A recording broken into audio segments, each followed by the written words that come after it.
Hey guys, how are you? Hope you all are doing very well. And here in this session, I am going to tell you the basics of database queries to retrieve the information from database, right? I am just telling you basics in this, and one by one, we will proceed for the next lectures, and one by one, you will know that how to work on these queries. Okay. So the first one is creation of database and writing SQL queries to retrieve information from the database. So the first important point is what is SQL? That is a structured query language.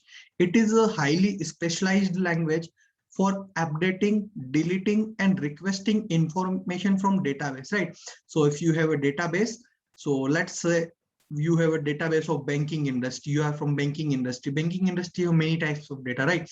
So if they need any kind of updation, suppose there is so many transactions are going on day by day, so for each transaction they have a record. Suppose someone have withdraw the money, so that data should be updated at the same time.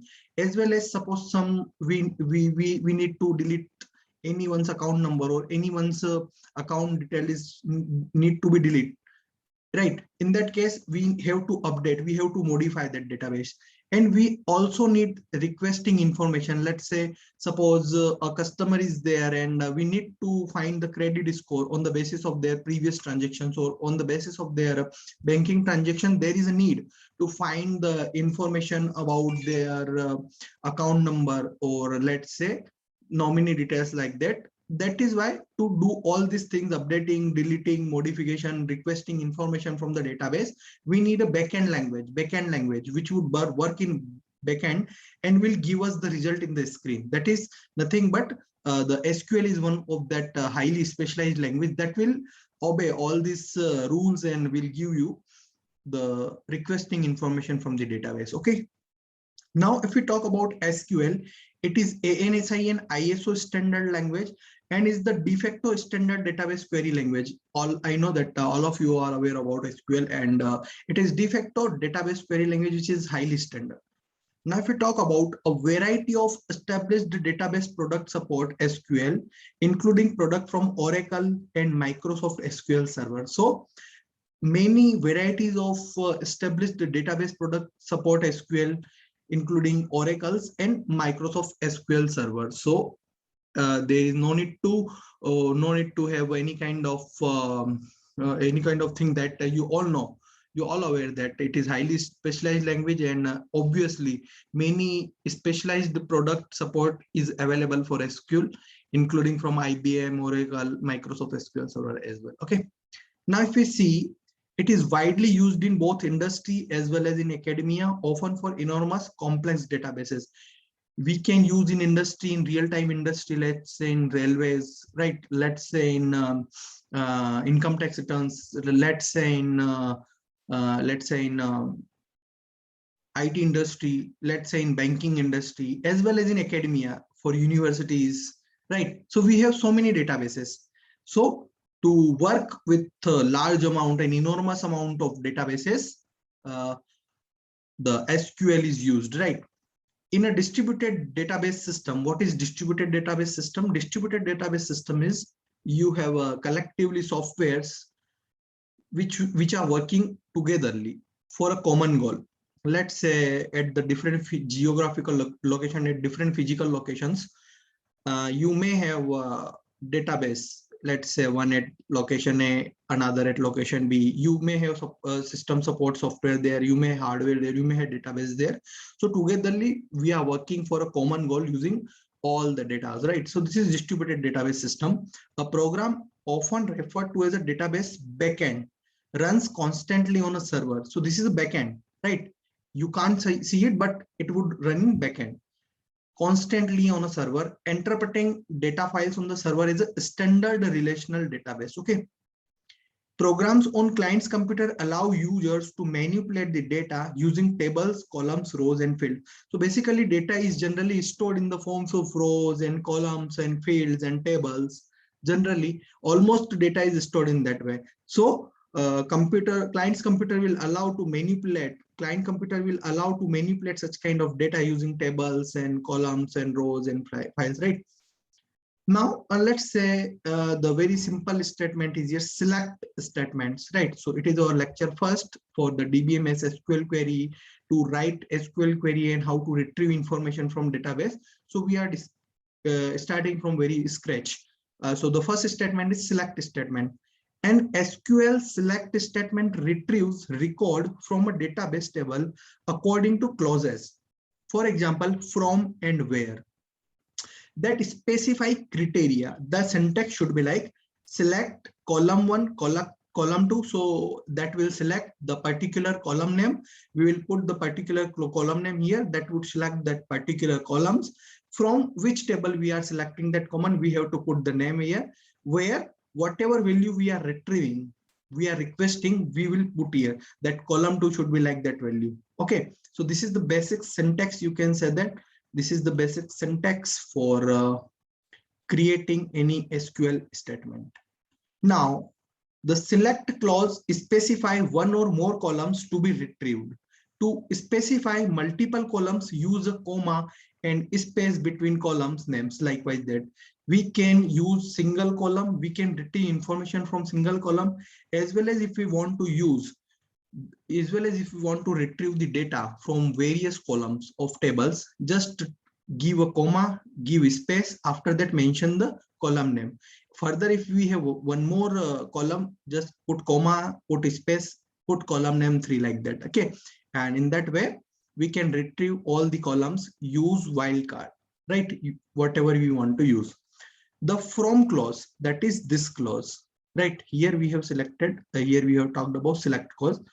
From clause specify one or more tables to be queried, right? So from which column we are selecting, but from which table? Basically, table will consisted of rows and column. So we are selecting columns, but from where? So here we have to mention them table 1, table 2, like that. Use a comma and space between table names when specifying multiple times. For example, from various tables, if we want to retrieve our data, just similar as column names, just put the table name, put comma, put space, put next table name from where we want to retrieve our data. Suppose we have one more table from which we want to retrieve our data, put comma, put space, put that table name. Okay, likewise that. I hope it is clear. The where clause selects only the rows in which the specified column contains the specified value. Where clause selects only the rows in which the specified column will contain specified value. The value is enclosed in single quotes. For example, where last name is Vadar, or where last name should be like that, where date of birth should be 1994, or where country should be India, or like that, we can say that. So this would be enclosed within single quote, this single quotes. Now next one here is the semicolon is the statement terminator. Here if you will observe at the last, this semicolon is here. It is the statement terminator. Technically, if you are sending only one statement to the backend, you don't need the statement terminator. If you are sending more than one, you need it. It is best practice to include it. Okay, I hope it is clear from these terms itself. Now here is a special note for you. SQL is not case sensitive. What it means, you can write select itself like that, or you can also write it as select, right? It is same, but basically for better readability, some programmers like select like this and some like this, depend. But it is not case sensitive. If you will write it like that or write it like that, both would be correct. Now let's take an example. To select all columns from a table, customers for rows where the last name column has Smith for its value, you would send this select statement to the server backend, right? So what it exactly is, we need to select all columns from a table, right? Suppose a table is here, which have so many columns. So we need to select all columns from the table customers. Let's say the table name is customer. For rows where the last name from the rows, for rows, we need to select all columns from table where last name column has Smith, means last name column should have Smith value. You would send this select statement to the server backend, right? So how we will send? We need to write queries like select star from. Select star means for selecting all columns. For selecting all columns, star means for all column, we can directly write star. We do not need to write the all column names. Star means you are selecting all. Select all from customer. Here we have mentioned the table name. Table name was customer. So this table name was customer. So we have mentioned the table name where last name equals to Smith. We have just put our value here. It is our value. So in where clause we will put the value. Now server will send this query to the backend, and the backend would reply the result set similarly like that. This table, one kind of this table would be generated where you can observe that customer name, last name, and first name would be there because we have selected all the query. Where last name is Smith, that much that rows would be selected. That rows would be selected where last name is Smith, and you will get the data of that, right? So this kind of output you will observe when that database, SQL database, will give you this query by the on the input, right? So whatever you will provide this query, this would be the output. So this is your input. The query will send it to the server, will send this query to the backend, and you will see this output on your screen. Okay, I hope that this session might be useful for you. Further, if you really want to have very basics of database, you want to learn them, do subscribe our channel and do join our academy by just press the bell icon, so that whenever you upload the new content, you will directly get notification. Okay, have a very nice day, guys. Jai Hind, Jai Bharat.